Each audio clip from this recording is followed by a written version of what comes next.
All right, go ahead and raise your hands, and I'll get you the mic.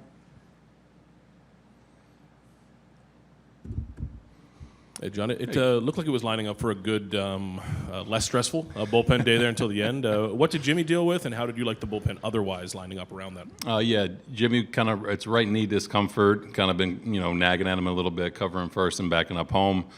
Other than that, I thought Timmy was great. We wanted to stay away from Jordy there, but he was kind of getting ready anyway after the couple hits. But I thought Meza was awesome in that spot. I thought Nate threw the ball well. And Hosey was good. So just a pretty solid day.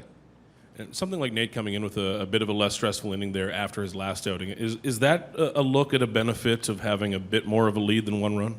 No doubt. I think getting, Nate's been really good, and I think, last couple outings have been a little tough, but getting him in there and having a pretty efficient inning and getting him out.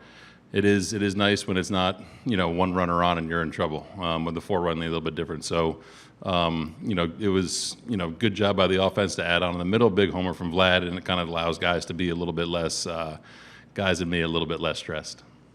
Hey, John. Vlad, you just alluded to it, had his second home run in as many days. What's that say about the direction his at-bats are headed?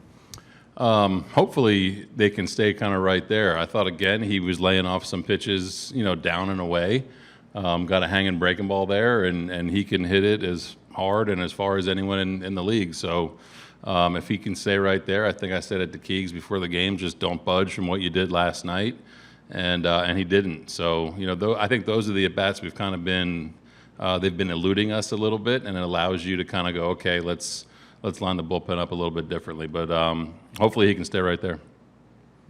John, you mentioned approach there, and I think it started against Fujinami, the way taking 100 on the outer edge, the opposite field, and sort of seemed to maintain. When you see kind of the consistency, does that help reinforce it to your players that maintain this over 9 innings, and these are the results you get? Yeah, I think so. I mean, I think that's how most teams are built to win, and I think that's pretty electric stuff in the first inning there. And, if you just get anyone, doesn't really matter how hard they're throwing. If you get them in the zone, you're going to have a really good chance. And if you're doing it 1 through 9, it's going to be sustainable.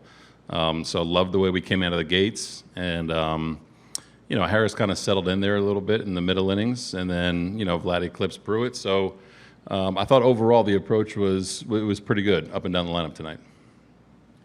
You mentioned the knee's been bugging Garcia a little bit. Do you think this is an IL stint or just evaluating a couple of Evaluate him tomorrow. I think kind of day to day.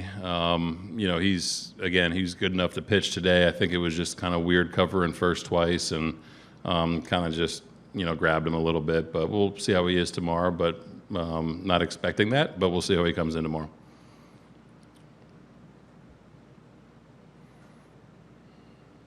With Vlad, John, if he continues along this path and continues to heat up, what does that do for the rest of the team offensively? It's huge. I mean, if he can kind of do that, and again, it's not him carrying us or anything. It's just him, and I think a lot of guys in the middle of the order kind of sticking to that approach. It changes the leverage of the game in a hurry, and I think again that's been kind of hit or miss over the course of the season. So if he can kind of stay right there. Jano kind of gets overlooked too with what he's done even before he was hurt, and then especially after when he came back.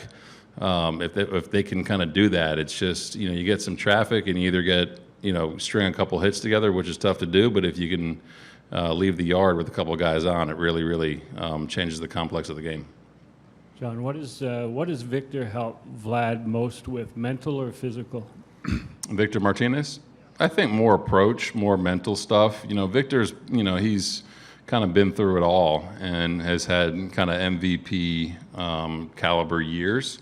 And it's just kind of, I think, talking through it with Hudgy, with G, with Hunter, and Vic, kind of just saying, hey, this is how teams are going to pitch you. And, we've told Vlad, too, it's, teams know where you are all the time in the lineup, and they're going to kind of game plan accordingly. So if it's not something you can do damage on, just pass the baton to the next guy, and hopefully that guy has the same thought process. But Vic's been good for a lot of guys, and I think it's good to hear a different voice every now and then.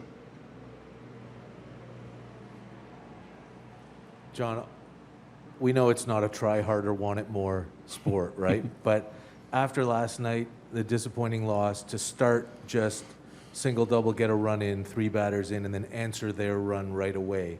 What does that do to the dugout? Yeah, that's big. I think, Hosey sets the tone in the first. We score 2. They kind of chip away a little bit, and we kind of kept coming. So, no matter who you're playing, I think that's kind of what you want to do. But I love the way they came out today and kind of attacked, an opener, knowing who's coming in after him. And it is nice to kind of get a little bit of momentum in the first, kind of the exact opposite of what happened last night. So always starts in the mound. Hosey was really good today, I thought. There was some hard contact, but he really made pitches, I think, when he had to. But if you can kind of if you can snag the momentum of the game, it's always a good thing. All right. Thanks, everyone. Thank you.